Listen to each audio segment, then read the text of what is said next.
5 نمازوں کے پابند، صرف اللہ تعالیٰ کا خوف رکھنے والے، اللہ کے سوا کسی سے نہ ڈرنے والے، اللہ کی بندگی کرنے والے، یہی لوگ راہ راست پر ہیں اور یہی لوگ کامیاب اور بامقصد زندگی گزارنے والے ہیں۔ اجعلتم سقایۃ الحاج وعمارۃ المسجد الحرام کمن آمن باللہ والیوم الآخر وجاہد فی سبیل اللہ لا یستوون عند اللہ واللہ لا یہدی القوم الظالمین۔ کیا تم نے حاجیوں کو پانی پلانا، مسجد حرام کو آباد کرنا اس جیسا بنا دیا ہے جو اللہ اور یوم آخرت پر ایمان لایا اور اس نے اللہ کے راستے میں جہاد کیا؟ یہ اللہ کے ہاں برابر نہیں ہے اور اللہ ظالم لوگوں کو ہدایت نہیں دیتا۔ یہ آیت جہاد کی فضیلت ثابت کرتی ہے۔ اجعلتم سقایۃ الحاج، اس آیت کے مخاطب کون ہیں؟ مشرکین اور مسلمان دونوں ہی ہیں، کیونکہ مشرکین کعبہ کی خدمت، تولیت اور حاجیوں کو شربت اور پانی پلانے پر بہت فخر کرتے تھے، اور مسلمان بھی اس کو سب سے اعلیٰ سمجھتے تھے۔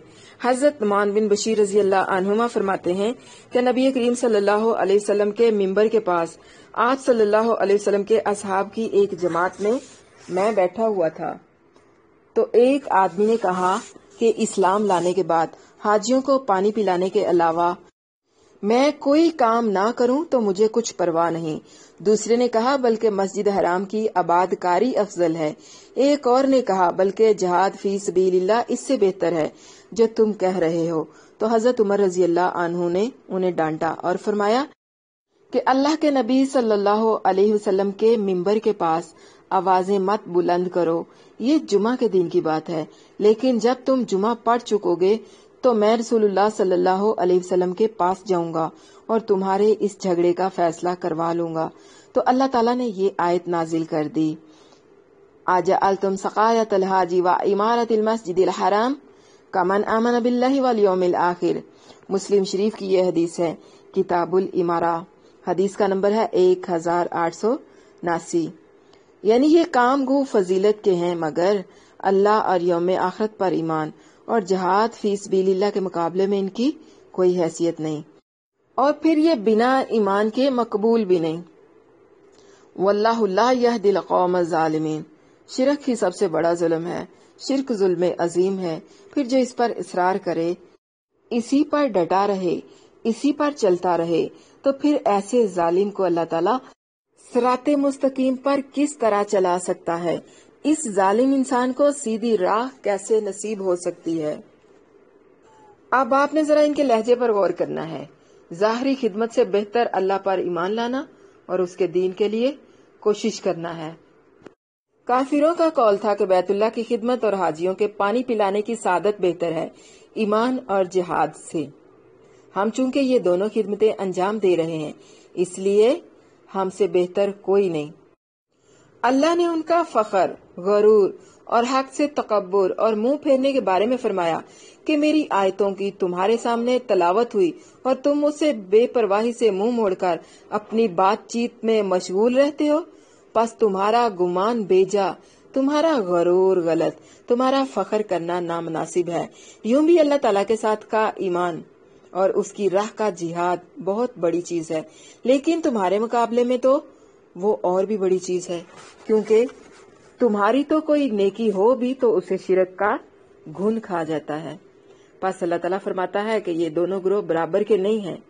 یہ اپنے آپ کو آباد کرنے والا کہتے ہیں، حالانکہ ان کا نام اللہ تعالیٰ نے ظالم رکھا ہے، اور ان کی اللہ تعالیٰ کے گھر کی خدمت کرنا بیکار ہے۔ اللہ نے خود ہی سوال کر کے پھر خود ہی جواب بھی دے دیا۔ پوائنٹ بھی نوٹڈ، اپنا جائزہ لیجئے، کیا ہمارے اندر بھی تو خود پسندی کی عادت نہیں ہے؟ کیا ہم بھی اپنی نیکیوں پر فخر و غرور تو نہیں کرتے؟ کیا ہم بھی اپنے ظاہری کاموں پر دکھاوا کرتے ہوئے فخر و غرور تو نہیں کرتے؟ بھلا یہ ان کے برابر کیسے ہو سکتے ہیں؟ کن لوگوں کے بھلا؟ الذین آمنوا وہاجروا وجاہدوا فی سبیل اللہ باموالہم وانفسہم وعظموا درجۃ عند اللہ واولئک ھم الفائزون۔ جو لوگ ایمان لائے اور انہوں نے ہجرت کی اور اللہ کے راستے میں اپنے مالوں اور اپنی جانوں کے ساتھ جہاد کیا، وہ اللہ کے ہاں درجے میں بہت بڑے ہیں اور وہی لوگ کامیاب ہیں۔ الذین آمنوا وہاجروا وجاہدوا، اللہ کے ہاں کامیاب کون ہیں؟ کن کے درجے اللہ کے ہاں بلند ہیں؟ پوائنٹ بی نوٹڈ، آیت کے اندر ہی اللہ تعالیٰ نے بہت واضح انداز میں بتا دیا ہے۔ وہاجروا، سب سے پہلی جو کوالٹی ہے آمانو، ایمان لائے، وہاجروا، اور ہجرت کی، یعنی جنہوں نے اللہ کی راہ میں اپنے گھر بار مال اولاد بہت ساری چیزوں کی قربانی دے کر، اپنے وطن کی قربانی دے کر ہجرت کی، وجاہدوا، اور جہاد کیا، یعنی جانوں کے ساتھ اور اپنے مالوں کے ساتھ، اولئک ھم الفائزون، تو پھر کامیاب کون لوگ ہوئے؟ وہی کامیاب ہیں جن کے اندر یہ صفات پائی جاتی ہیں، یہ تینوں صفات جن کے اندر پائی جاتی ہیں وہ کامیاب ہیں۔ یعنی اپنا دین اور جان اور مال بچانے کے لیے اپنا گھر بار اور رشتہ داروں کو چھوڑا، تو پھر کیا ہوا؟ وَأُولَئِكَ هُمُ الْفَائِزُونَ۔ اس آیت کے اندر مہاجرین کی بڑی فضیلت ثابت ہوتی ہے، جن میں حضرت ابوبکر، حضرت عثمان، حضرت عمر، حضرت علی، حضرت ابو عبیدہ بن جراح، حضرت طلحہ، حضرت زبیر رضوان اللہ علیہم اجمعین اور ان کے ساتھ اور دوسرے بہت سارے صحابہ کرام بھی شامل تھے۔ اللہ تعالیٰ سب پر راضی ہو اور ہمیں ان کے ساتھ اٹھائے۔ قرآن خود ان کی آخرت میں فائز اور سرخرو ہونے کی شہادت دے رہا ہے۔ تو اس سے کیا پتا چلا کہ جو لوگ انہیں برا بلا کہتے ہیں، ان پر لعنت بھیجتے ہیں، وہ خود سب سے بڑے لعنتی ہیں، وہ سب سے بڑی لعنت کے خود مستحق ہیں۔ درجتاً عند اللہ، کن لوگوں کے درجے اللہ کے ہاں بہت زیادہ بلند ہیں؟ ان کے درجے اللہ کے ہاں بہت زیادہ ہیں، کون کامیاب ہیں، کنہیں کامیابی ملنے والی ہے؟ یبشرہم ربہم برحمت منہ ورضوان وجنات لہم فیہا نعیم مقیم۔ یہی وہ آیت ہے جس کے بارے میں پہلے بات ہوئی تھی، نعیم اور مقیم کی۔ ان کا رب انہیں اپنی طرف سے بڑی رحمت اور عظیم رضامندی اور ایسے باغوں کی خوشخبری دیتا ہے جن میں ان کے لیے ہمیشہ رہنے والی نعمت ہے۔ یبشرہم ربہم برحمت منہ، برحمت اور رضوان، اس پر تنوین تعظیم کی ہے۔ اب اس رحمت اور رضامندی کا کون اندازہ کر سکتا ہے جسے خود اللہ تعالی اپنی طرف سے عظیم قرار دے رہا ہے، اور اس سے اگلی آیت میں دوبارہ اسے اجر عظیم بھی قرار دے رہا ہے، جس طرح کہ خالدین فیہا ابدا ان اللہ عندہ اجر عظیم۔ جب مالک خود ان لوگوں سے راضی اور انہیں اپنی رحمت اور جنت کی خوشخبری دے رہا ہے تو ڈوب کر مر جانا چاہیے ایسے لوگوں کو جو ان کے خلاف باتیں کرتے ہیں، جو ان کے خلاف اپنی زبانیں کھولتے ہیں۔ اگر ان میں ذرا بھر بھی غیرت اور شرم و حیا ہے تو انہیں ڈوب کر مر جانا چاہیے، ورنہ سیدھی طرح اپنی بدتمیزی اور گستاخی سے توبہ کر کے ان کا وہ مقام تسلیم کر لینا چاہیے جو اللہ اور اس کے رسول صلی اللہ علیہ وسلم نے انہیں دیا ہے۔ یاد رہے کہ ایمان، جہاد اور ہجرت کا سلسلہ قیامت تک جاری رہنا ہے، اور وہ سب مجاہدین اس فضیلت میں شامل ہیں جو یہ شرف حاصل کریں گے۔ ابو حیان نے فرمایا کہ اللہ تعالیٰ نے اہل ایمان کی 3 وصف، ایمان، ہجرت اور مال و جان کے ساتھ جہاد ذکر فرمائے ہیں۔ ان کے مقابلے میں 3 ہی انعام ذکر فرمائے۔ ایمان کے مقابلے میں رحمت، کیونکہ وہ صرف ایمان ہی سے حاصل ہوتی ہے اور سب سے عام ہے۔ جان و مال کے ساتھ جہاد کے مقابلے میں رضوان، جو کسی سے حسن سلوک کی انتہا ہے، اور ہجرت یعنی وطن چھوڑنے کے بدلے میں جنت، جو دائمی اقامت کا گھر ہے۔ دراصل اللہ اس بندے کو چاہتا ہے جس کے اندر یہ خوبیاں پائی جائیں اور وہ یہ کام کر لے جو اس آیت کے اندر پائے جاتے ہیں، تو ہمیشہ کی خوشیاں اور رب کی رضا مل جائے گی، اور ویسے بھی اللہ تعالیٰ تو بہت کچھ عطا کرے گا۔ اصل بات تو یہ ہے کہ اپنی زندگی تو انسان گزار لیتا ہے، ذاتی زندگی میں انسان اپنی روٹین بھی بنا لیتا ہے، نماز روزے کا پابند بھی بن جاتا ہے، لیکن اللہ کے دین کے معاملے میں بھاگ دوڑ کرنا بہت مشکل ہوتا ہے۔ بظاہر لگتا ہے کہ انسان کو کچھ بھی نہیں ملتا، لیکن حقیقت میں انسان آخرت کا سامان اکٹھا کر رہا ہوتا ہے۔ نعیم، نعمتیں، مقیم، ہمیشہ کی، یعنی دنیا میں اگر ہمیں کوئی نعمت مل بھی جاتی ہے تو ہمارے دل میں یہ خوف رہتا ہے کہ کہیں یہ چھین نہ جائے، کہیں یہ کم نہ ہو جائے، کہیں یہ ختم نہ ہو جائے. اور نعیم مقیم باقی رہنے والی نعمت، یعنی مقیم کہہ کر اللہ تعالیٰ نے تسلی دے دی ہے کہ نعمتیں بھی وہ جو ہمیشہ رہیں گی، پائیدار. دنیا کی نعمتیں پائیدار نہیں ہوتی، لیکن آخرت کی نعمتیں پائیدار ہیں. دنیا کی نعمت کی کثرت عذاب بن جاتی ہے. مثال کے طور پر بارشیں لے لیں، جب بارشوں کی کثرت ہونے لگتی ہے تو یہ رحمت بھی زحمت بن جاتی ہے، ایک عذاب کی صورت بن جاتی ہے. جس طرح کے سیلاب آ جاتے ہیں، بہت زیادہ نقصان ہوتا ہے. تو جو جنت کی نعمتیں ہیں وہ ہمیشہ کے لیے رحمت ہیں، ہمیشہ کے لیے قائم رہنے والی ہیں. نعمت کی لذت بھی باقی رہے گی، رحمت بھی باقی رہے گی. دنیا کی جو نعمتیں ہیں وہ پڑی کی پڑی رہ جائیں گی، جنت کی نعمتیں ہمیشہ ہمارے پاس رہیں گی. اللہ سے دعا ہے کہ اللہ تعالی ہمیں نعیم مقیم کا وارث بنا دے، یعنی اللہ تعالی ہمیں وہ نعمتیں عطا کرے جو ہمیشہ قائم رہنے والی ہوں، نہ کم ہونے والی، نہ ختم ہونے والی، نہ چھن جانے والی. اب آ گئی ہے آیت رشتوں کا امتحان والی، یعنی محبتوں کا امتحان. یا ایھا الذین آمنوا لا تتخذوا آباءکم واخوانکم اولیاء ان استحبوا الکفر علی الایمان ومن یتولہم منکم فاولئک ھم الظالمون. اے لوگو جو ایمان لائے ہو، اپنے باپوں اور اپنے بھائیوں کو دوست نہ بناؤ اگر وہ ایمان کے مقابلے میں کفر سے محبت رکھیں، اور تم میں سے جو کوئی ان سے دوستی رکھے گا سو وہی لوگ ظالم ہیں. یا ایھا الذین آمنوا لا تتخذوا آباءکم، یعنی بعض لوگ دل سے مسلمان ہیں لیکن برادری سے تعلق بھی نہیں چھوڑ سکتے کہ اپنے اسلام کا اعلان کر دیں. یا ایھا الذین آمنوا، ہمیں پکارا گیا ہے، ایمان والوں کو پکارا گیا ہے، چاہے کتنا ہی قریبی رشتہ کیوں نہ ہو، لیکن اگر وہ رشتہ اللہ اور اس کے رسول صلی اللہ علیہ وسلم کا اطاعت گزار نہیں ہے تو ان کو دوست نہیں بنانا، ان سے محبت نہیں کرنی. آباء سے مراد کون لوگ ہیں بھلا؟ باپ، دادا، پڑ دادا اور آگے تک. پھر اخوان، بھائی بھائی، یعنی بھائی سے منسلک رشتے. انستحبوا، محبت کرنا. اللہ تعالیٰ کافروں سے ترک موالات کا حکم دیتا ہے، ان کی دوستیوں سے روکتا ہے، اگرچہ وہ ماں باپ ہی کیوں نہ ہو، بہن بھائی کیوں نہ ہو، بشرط یہ کہ اگر وہ اسلام کے مقابلے میں کفر کو پسند کرتے ہوں تو.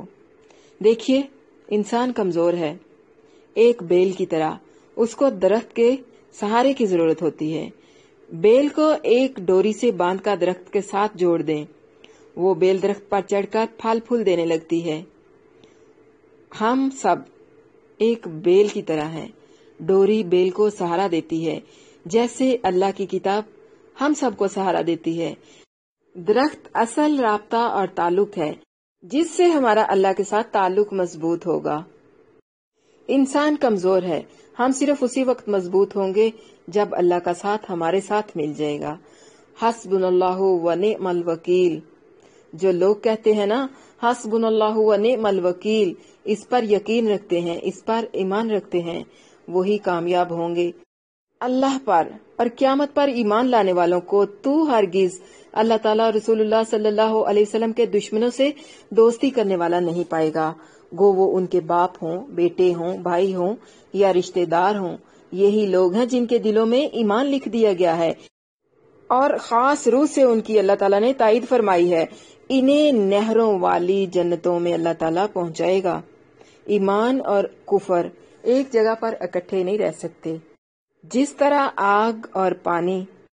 قل ان کان آباؤکم وابناؤکم واخوانکم وعشیرتکم واموال اقترفتموها وقصادها ومساکن تردونها احب الیکم من اللہ ورسولہ وجہاد فی سبیلہ فتربصوا حتی یأتی اللہ بامرہ واللہ لا یہدی القوم الفاسقین.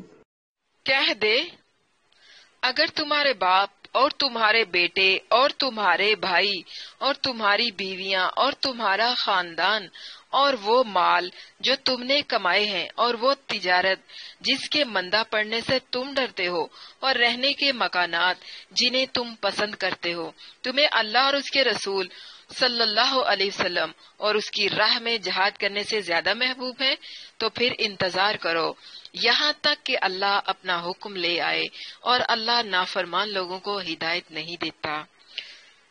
قل ان کان آباؤکم و ابناؤکم، اس آیت اور اس سے پہلی آیت جو ہم نے پڑھی ہے اس کا تعلق مسلمانوں کے کسی خاص گروہ یا واقعے سے نہیں ہے بلکہ عام اور ہر زمانے کے لیے ہے۔ ان میں تمام مسلمانوں کو یہ تعلیم دی گئی ہے کہ اللہ تعالیٰ اور رسول اللہ صلی اللہ علیہ وسلم کی محبت انہیں دنیا کی ہر چیز سے زیادہ محبوب ہونی چاہیے بلکہ اپنی جان سے بھی زیادہ محبوب ہونی چاہیے۔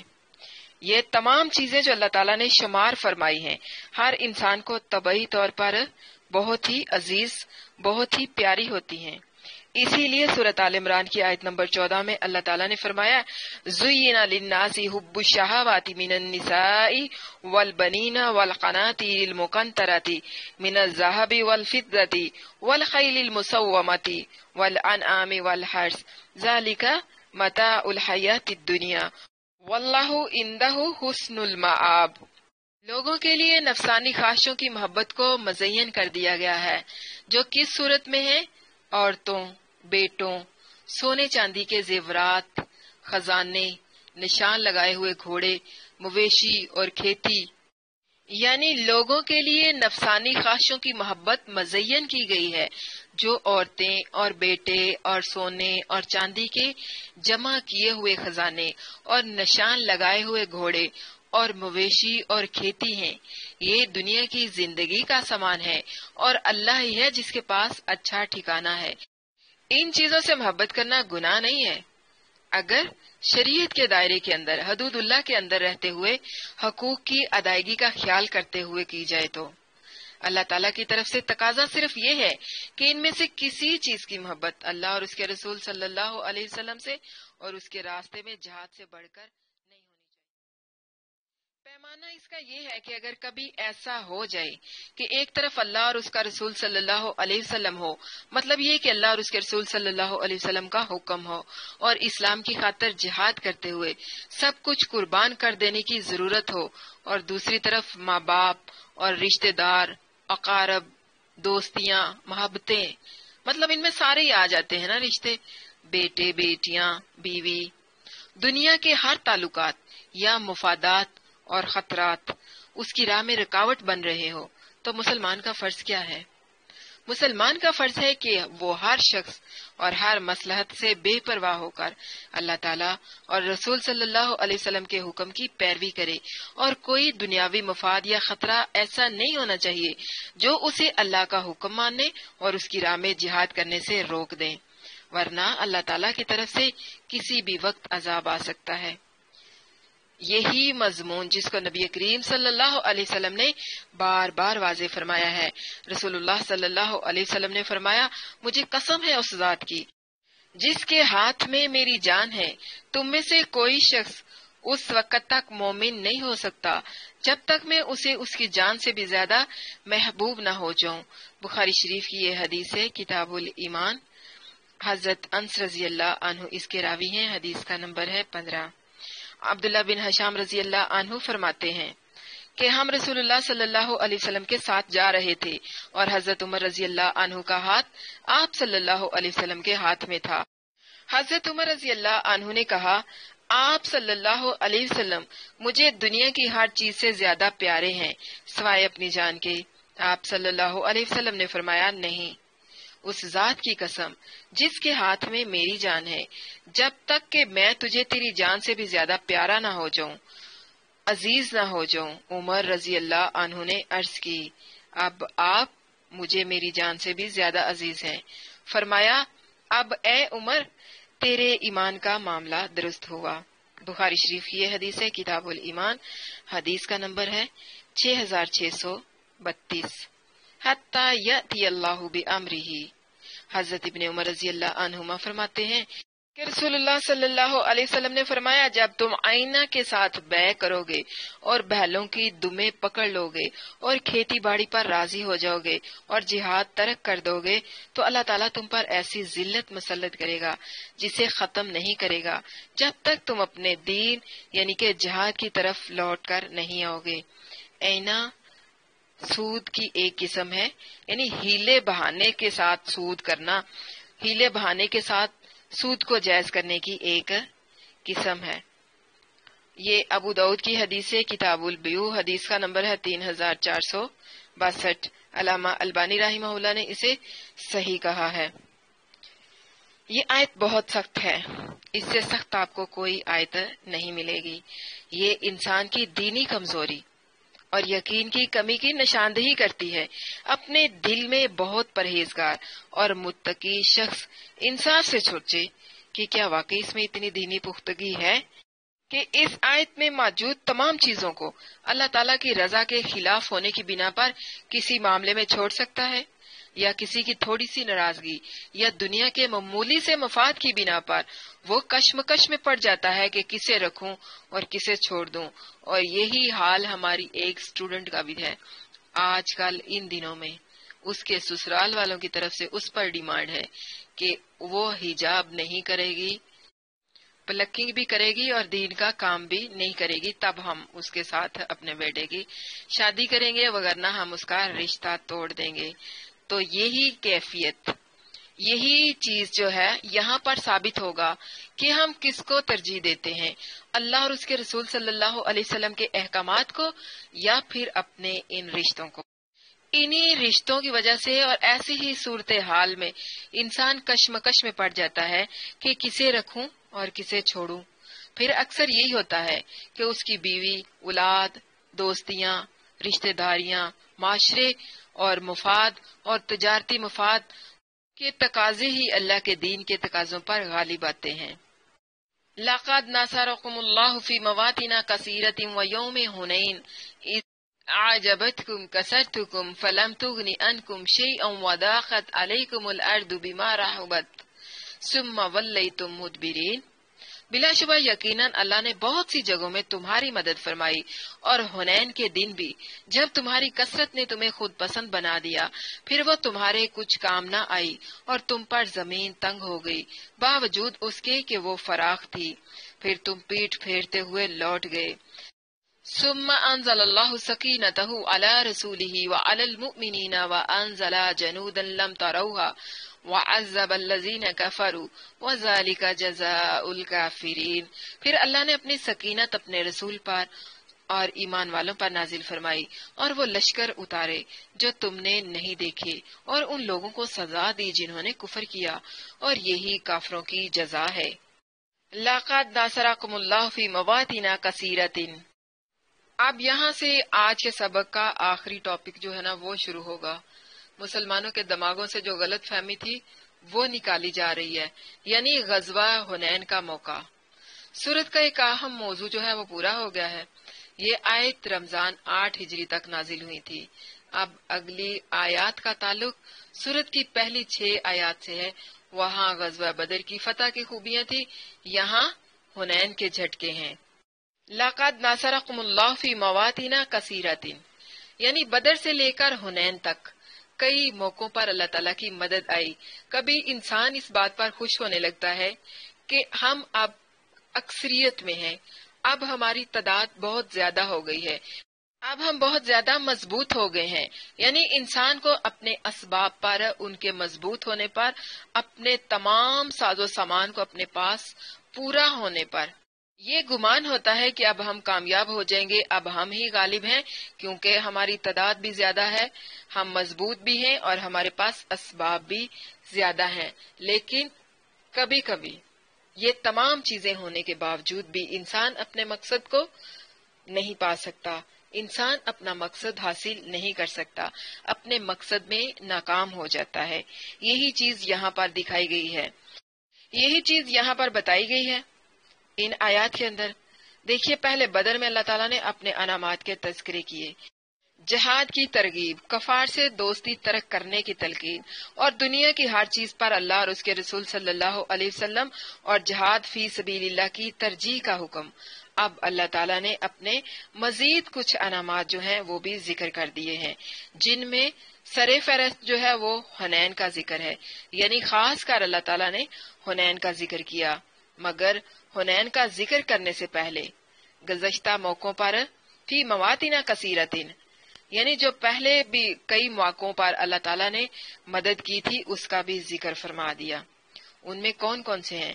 ان میں ہجرت، فقد ناصرہ اللہ اذ اخرجہ الذین کفروا، سورۃ توبہ آیت نمبر 40، بدر، آل عمران آیت نمبر 123، وَلَقَدْ نَصَرَكُمُ اللَّهُ بِبَدْرٍ، اور پھر اس کے بعد احد، آل عمران آیت نمبر 152، وَلَقَدْ صَدَقَكُمُ اللَّهُ وَعَدَهُ إِذْ تَحْسُونَهُمْ بِإِذْنِهِ، اس کے بعد خندق، سورۃ الاحزاب آیت نمبر 9، یا ایھا الذین آمنوا اذکروا نعمت اللہ علیکم اذ جاءتکم جنود، اس کے بعد حدیبیہ، الفتح آیت نمبر 1، ان فتحنا لک فتحا مبینا، اس کے بعد فتح مکہ، سورۃ نصر آیت نمبر 1، اذا جاء نصر اللہ والفتح، یہودی قبائل، سورۃ حشر آیت نمبر 2، هو الذی اخرج الذین کفروا من اہل الکتاب من دیارہم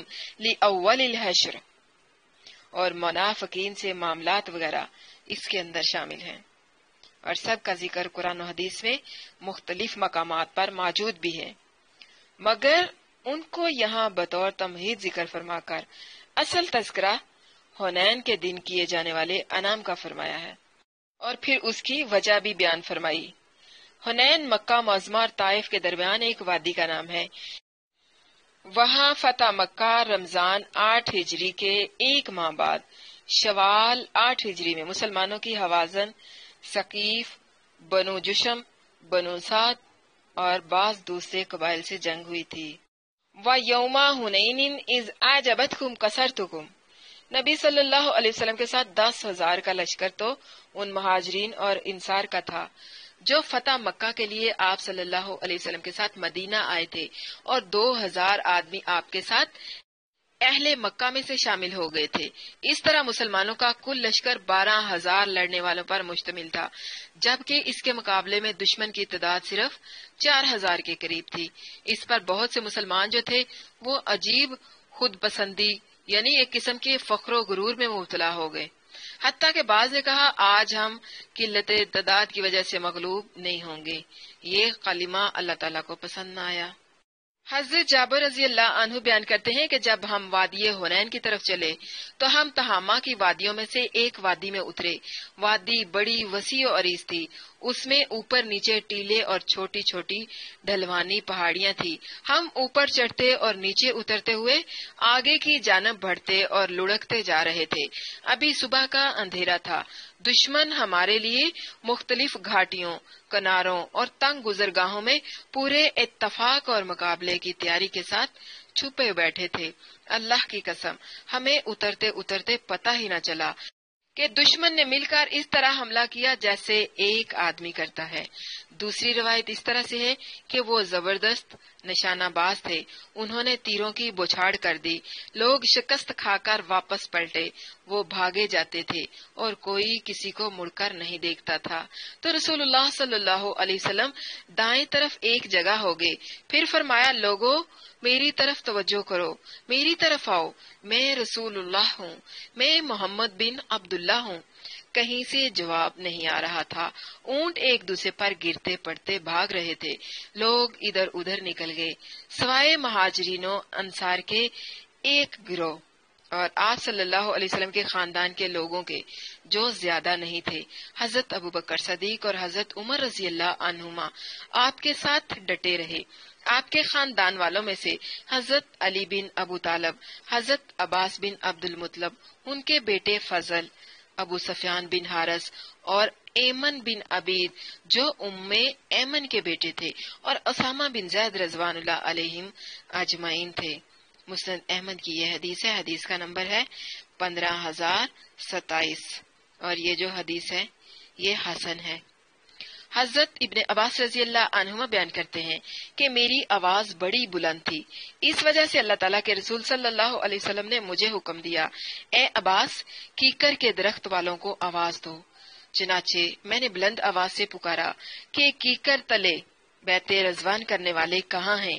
اللہ کی قسم ان لوگوں نے جب میری آواز سنی تو وہ ہم حاضر ہیں کہتے ہوئے اس طرح دوڑے جس طرح گائے اپنے بچے کی طرف دوڑتی ہے۔ حضرت ابن عباس رضی اللہ عنہما فرماتے ہیں کہ اس کے بعد رسول اللہ صلی اللہ علیہ وسلم نے کنکر پکڑے اور دشمن کی طرف پھینکے۔ اس کے ساتھ ہی رسول اللہ صلی اللہ علیہ وسلم نے فرمایا، محمد کے رب کی قسم صلی اللہ علیہ وسلم وہ شکست کھا گئے۔ مسلم شریف کی یہ حدیث کتاب الجہاد ہے، غزوہ حنین کا تذکرہ باب ہے اور حدیث کا نمبر ہے 1775۔ یہ وہ وقت تھا جب مسلمان جم گئے اور فرشتے نازل ہوئے، وَأَنزَلَ جُنُودًا لَمْ تَرَوْهَا، اور اس نے ایسے لشکر اتارے جنہیں تم نے نہیں دیکھا، وَعَذَّبَ الَّذِينَ كَفَرُوا، اللہ تعالیٰ نے کفار کو یہ سزا دی کہ انہیں شکست فاش ہوئی، ان کے بچے اور عورتیں لونڈی اور غلام بنے اور ان کے مال مسلمانوں کے لیے غنیمت بنے، بہت سے بڑے بھی اسیر ہوئے، اور دنیا میں کفار کی یہی سزا ہے۔ ثم یتوب اللہ من بعد ذلک علی من یشاء واللہ غفور رحیم، پھر اس کے بعد اللہ توبہ کی توفیق دے گا جسے چاہے گا، اور اللہ بے حد بخشنے والا نہایت رحم والا ہے۔ ثم یتوب اللہ من بعد ذلک علی من یشاء، غزوہ حنین کے تقریباً 20 دن بعد حوازن کے باقی لوگ مسلمان ہو کر جرانہ کے مقام پر نبی کریم صلی اللہ علیہ وسلم کی خدمت میں حاضر ہوئے۔ رسول اللہ صلی اللہ علیہ وسلم کا ان لوگوں سے رضائی رشتہ بھی تھا، کیونکہ آپ صلی اللہ علیہ وسلم کی رضائی والدہ اما حلیمہ انہی سے تھی۔ اللہ تعالیٰ نے ان سب کو مسلمان ہونے کی توفیق بخشی۔ یہ اپنے مال اور قیدی واپس لینے کی درخواست لے کر آئے۔ آپ صلی اللہ علیہ وسلم نے فرمایا، تم نے آنے میں دیر کر دی، میں نے غنیمت تقسیم کرنے سے پہلے تمہارا بہت انتظار کیا، اب دیکھ رہے ہو یہ لشکر میرے ساتھ ہے، اب ایک چیز کا انتخاب کر لو، یا اپنے مال لے لو یا قیدی۔ انہوں نے کہا، آپ ہمارے قیدی آزاد کر دیں۔ اس طرح آپ صلی اللہ علیہ وسلم نے ان کے قیدی، جو ابن کثیر کے مطابق عورتیں بچے ملا کر 6000 تھے، سب مسلمانوں کو ترغیب دلا کر آزاد کر دیے، البتہ مال غنیمت واپس نہیں کیا۔ بخاری شریف کی یہ حدیث ہے، کتاب المغازی، باب ہے قول اللہ تعالی اور یوم حنین کا تذکرہ۔ حدیث کا نمبر ہے 4318 اور 4319۔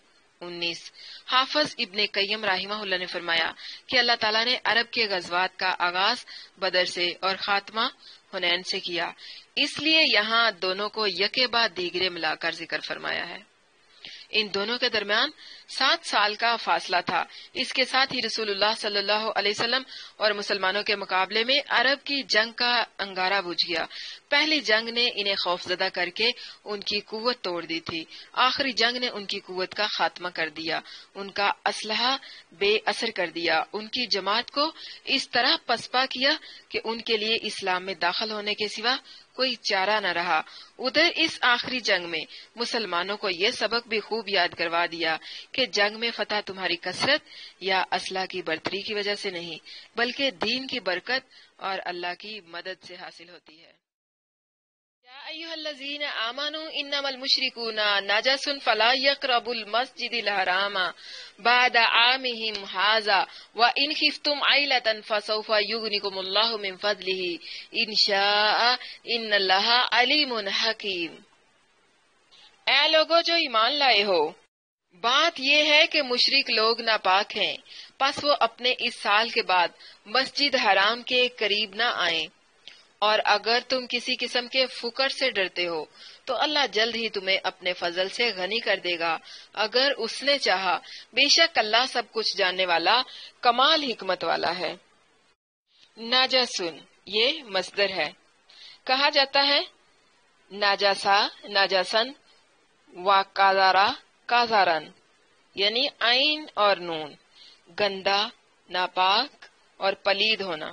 گویا تمام مشرک اتنے ناپاک اور گندے اور پلید ہیں کہ یوں سمجھو کہ وہ سراسر نجاست اور گندگی ہیں۔ ناپاک ہونے سے مراد یہ ہے کہ وہ عقائد اور اعمال اور اخلاق کے لحاظ سے گندے ہیں۔ ان کی نجاست معنوی نجاست ہے، بدن کا ناپاک ہونا مراد نہیں کہ اسے ہاتھ لگنے یا اس کے ہاتھ لگانے سے کوئی چیز پلید ہو جاتی ہے۔ اس لیے اہل کتاب کی عورتوں سے نکاح کرنا، انہیں لونڈی اور غلام بنا کر خدمت لینا جائز ہے۔ اور یہ بھی ثابت ہے کہ رسول اللہ صلی اللہ علیہ وسلم نے ایک مشرک عورت کے مشکیزوں کا پانی پیا۔ بخاری شریف کی یہ حدیث ہے 3571 نمبر پر۔ اور آپ صلی اللہ علیہ وسلم نے خیبر کے یہودیوں کی دعوت بھی تو قبول فرمائی تھی۔ بخاری شریف کی یہ حدیث ہے، حدیث کا نمبر ہے 2617۔ اس سے ثابت ہوتا ہے کہ ان کا ہاتھ یا جسم لگنے سے کوئی چیز ناپاک یا پلید نہیں ہوتی۔ ویسے اگر دیکھا جائے تو مشرک بدنی طور پر بھی طہارت کا اہتمام نہیں کرتے، نہ استنجا کرتے ہیں، نہ غسل جنابت، نہ زیر ناف بالوں کی صفائی، اور نہ ہی کسی نجاست سے اجتناب کرتے ہیں۔ پھر خنزیر کھانا، سگریٹ پینا، شراب پینا، زنا کرنا ان کی عام عادت تھی۔ مشرک جتنا بھی صاف ستھرا ہو، فرانس کی بنی ہوئی کوئی خوشبو جتنی بھی لگا لے، اس کے جسم اور کپڑوں سے بدبو ختم نہیں ہوگی۔ مسلمان جتنا بھی میلا کچیلا ہو، اس سے اس قسم کی بدبو کبھی نہیں آئے گی، بشرط یہ کہ وہ نماز پڑھتا ہو۔ اگر نماز ہی نہیں پڑھتا تو مشرک کا اور اس کا معاملہ ایک جیسا ہی ہے۔ یہ عام مشاہدے کی بات ہے، اس لیے کفار کو مسلمان ہونے سے پہلے غسل کی تاکید کی جاتی ہے۔ اللہ تعالیٰ نے مشرکوں کو ناپاک قرار دے کر آئندہ کے لیے مسجد حرام کے قریب آنے سے بھی منع فرما دیا۔ جیسا کہ پہلے گزرا ہے، 9 ہجری میں رسول اللہ صلی اللہ علیہ وسلم نے اعلان کروایا کہ اس سال کے بعد کوئی مشرک حج کرنے نہیں آئے گا۔ قریب آنے سے ممانعت کا صاف مطلب یہ ہے کہ غیر مسلم کا پورے حرم مکہ میں داخلہ منع ہے۔ مسند احمد کی حدیث ہے، حضرت جابر رضی اللہ عنہ نے نقل فرمائی ہے کہ رسول اللہ صلی اللہ علیہ وسلم نے فرمایا، ہمارے اس سال کے بعد ہماری اس مسجد میں ذمی اور ان کے خادم کے سوا کوئی نہ آئے۔ مسند احمد میں ایک اور روایت ہے، ہماری اس مسجد میں ہمارے اس سال کے بعد اہل کتاب اور ان کے خادموں کے سوا کوئی داخل نہ ہو۔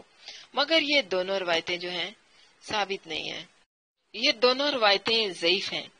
حسن بصری رحمہ اللہ نے حضرت جابر رضی اللہ عنہ سے نہیں سنا، اور 2 راوی اشعث بن سوار اور شریک ضعیف ہیں، اس لیے کسی بھی غیر مسلم کو حرم مکہ میں داخلے کی اجازت نہیں ہے۔ بلکہ اپنی آخری وصیت میں آپ صلی اللہ علیہ وسلم نے مشرکین اور یہود و نصارہ کو جزیرہ عرب ہی سے نکال دینے کا حکم دیا تھا۔ اس وصیت کے مطابق امیر المؤمنین حضرت عمر رضی اللہ عنہ نے یہود و نصارہ کو بھی جزیرہ عرب سے نکال دیا۔ مسجد حرام کے سوا دوسری مسجد میں غیر مسلم داخل ہو سکتا ہے، جیسا کہ نبی کریم صلی اللہ علیہ وسلم نے بعض مشرکوں کو اپنی مسجد میں آنے کی اجازت دی، اور سمامہ کو مسجد کے ستون سے باندھنے کا واقعہ تو بہت ہی مشہور ہے، سمامہ بن اسال رضی اللہ عنہ کا۔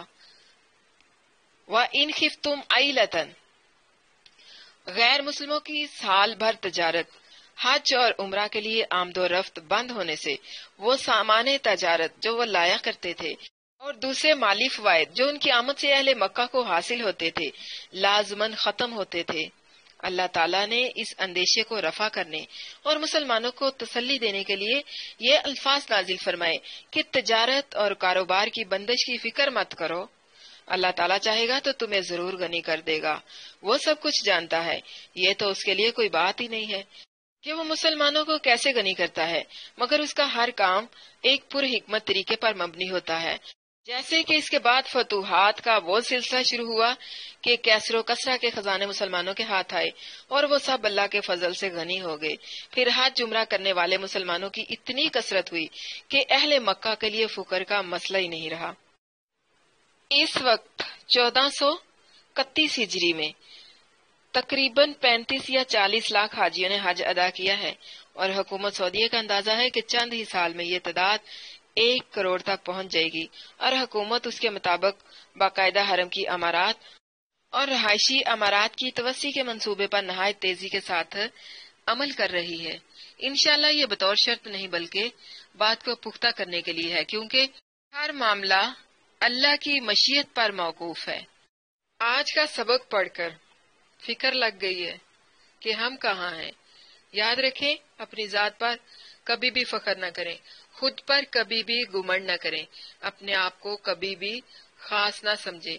فتح اور شکست ہمیشہ اللہ کی طرف سے ہے، مدد بھی ہمیشہ اللہ کی طرف سے ہے۔ جس کو اللہ کے کام کرنے کا موقع مل گیا سمجھ لو وہ اللہ کی رحمتوں میں ہے۔ آپ بہتر ہیں کہ اللہ نے آپ کو اپنے دین کے لیے چنا ہے، اپنے قرآن اور اس کی تفسیر کے لیے چنا ہے۔ شیطان کے دھوکے میں نہیں آنا، اپنی پوری کوشش کرنی ہے، کسی موقع کو ضائع نہیں کرنا، قرآن کو پورے دل کے ساتھ سیکھنا ہے، اپنی نیت کو ٹھیک رکھنا ہے، نیت کے اندر خلوص پیدا کرنا ہے۔ اللہ تعالیٰ اس کے ذریعے سے ہمارے درجات بلند کرے گا۔ اس میں ہمارے لیے عمل کا نقطہ کیا ہے کہ ہم نے اپنا محاسبہ کرنا ہے، اور اس کے ساتھ ساتھ ہم نے کیا کرنا ہے، ایک ترازو بنائے، اس کے ایک پلڑے میں اللہ اور اس کے رسول صلی اللہ علیہ وسلم کی محبت رکھیں، اور دوسرے پلڑے میں رشتوں کو رکھیں، اور پھر دیکھیں کہ کس کا پلڑا بھاری ہے۔ وما علینا الا البلاغ المبین۔ سبحان ربک رب العزت عما یصفون والسلام علی المرسلین والحمد للہ رب العالمین۔ رب اغفر وارحم وانت خیر الراحمین، وصلی اللہ وسلم وبارک علی نبینا محمد وعلی آلہ واصحابہ اجمعین، آمین ثم آمین یا رب العالمین۔ اب آپ لوگوں میں سے اگر کسی نے اپنے سبق کے بارے میں کوئی سوال پوچھنا ہے